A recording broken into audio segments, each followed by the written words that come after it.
Саламатсыздарбы, урматтуу окуучулар. Биз кайрадан бүгүн электротехника сабагындабыз. Өткөн сабакта эң жөнөкөй бир схема менен таанышканбыз. Ал схемада колдонгон приборлорубуз болгон, электросчетчик колдонгонбуз, автомат колдонгонбуз, розетка колдонгонбуз, переключатель, лампочка и распред коробка колдонгонбуз. Бүгүнкү сабагыбызда ошо теманын уландысы, бүгүнкү темабыздын аты реверсивный запуск одной лампы. Же болбосо бир лампочканы эки переключателдин жардамы менен күйгүзүп өчүрүү.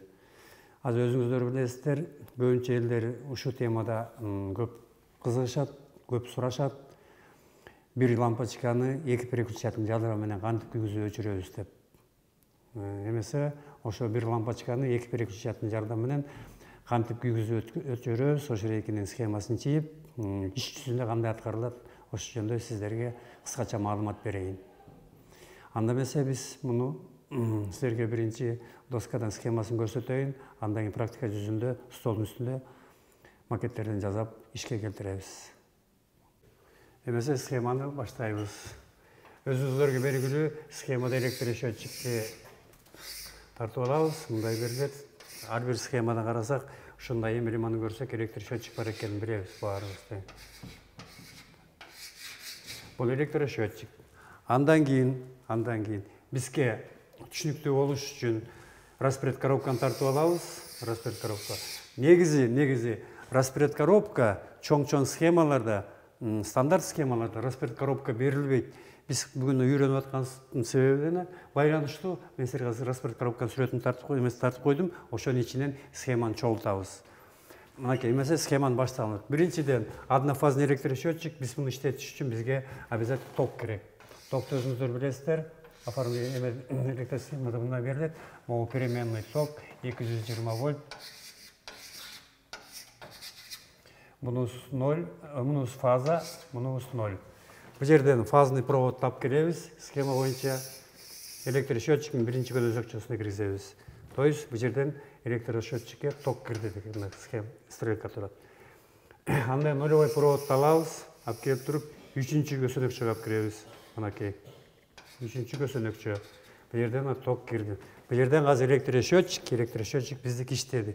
Электросчетчиктин иштеген кандай көрүп билсек болот. Бу жерде глазок бар, индикаторду коебуз. Кээ бир счетчикте 3 болот, кээ биринде 1 болот. Электросчетчик ток келгенде могу жерде глазок күйүп өчүп турат. Ошондо биз электросчетчикте ток бар экенин билебиз. Андан кийин схемага чыгарыш үчүн экинчи көзөкчөдөн фазаны алып чыгабыз. Аны бу жерден предохранительге кошобуз. Жоксо полуавтоматка кошобуз. Нөлдү алып чыгабыз төртүнчү көзөкчөдөн. Аны алып келип туруп, жерден автоматка кошобуз, жоксо предохранительге кошобуз. Андан чыкканыбызды алып туруп, распред коробканын ичине алып киребиз. В данный случай нулевой проводубуз, бул болсо фазный проводубуз. Мынакей. Ток келди, электросчетчикке кирди, электросчетчик иштеди. Электросчетчикти жана схеманы предохранить үчүн биз автоматтарды коюп койдук. Бул жерде автомат турат, жоксо предохранительди койдук. Коробканы жыйнадык, коробканы койдук, коробканын ичине токтап келдик. Эми биз электролампочканы киргизебиз. Схемада билесиңер, болсо лампочканы киргизет. Бул эмблема болсо однополюсный переключатель, болсо дагы однополюсный переключатель. Анан эми кошумча буга бизге түшүнүктүү болуш үчүн биз бул жерге дагы штепсельный розетканы кошуп коелу. Мынакей коробканын ичине токтап келип алдык.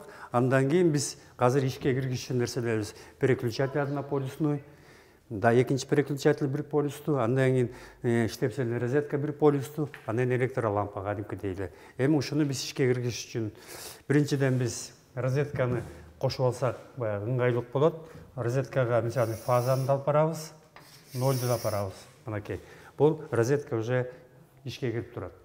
Андан кийин переключатель менен лампочка өчүрүш үчүн фазаны алып барып переключательге киргизебиз. Бизге түшүнүктүү болуш үчүн өтөбүз. Андан кийин нолду алып барып экинчи переключательге киргизебиз. Лампочкадан эки проводу бар, билесиздер. Мынакей эки проводу бар. Переключательдерде да экиден провод бар. переключатель проводун алып келип туруп жерге кошобуз. Бул проводду алып келип туруп жерге кошобуз. Эми карап туруңуздар.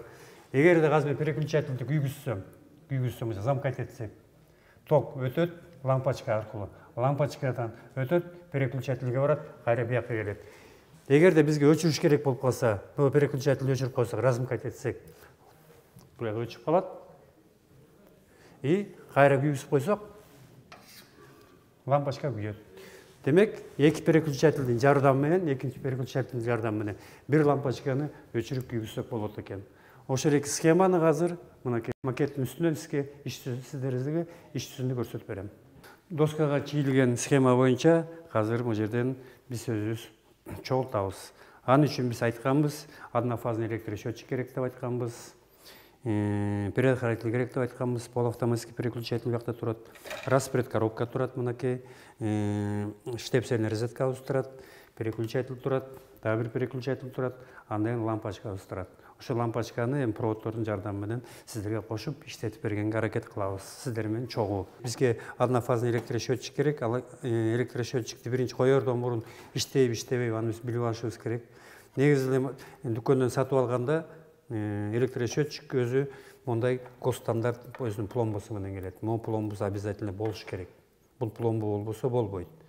Муну пломбасын карайбыз, андан кийин визуально карайбыз, бар тетиктер ордунда. Бул демек рабочий электросчетчик 60 амперге бир фазасыздык менен.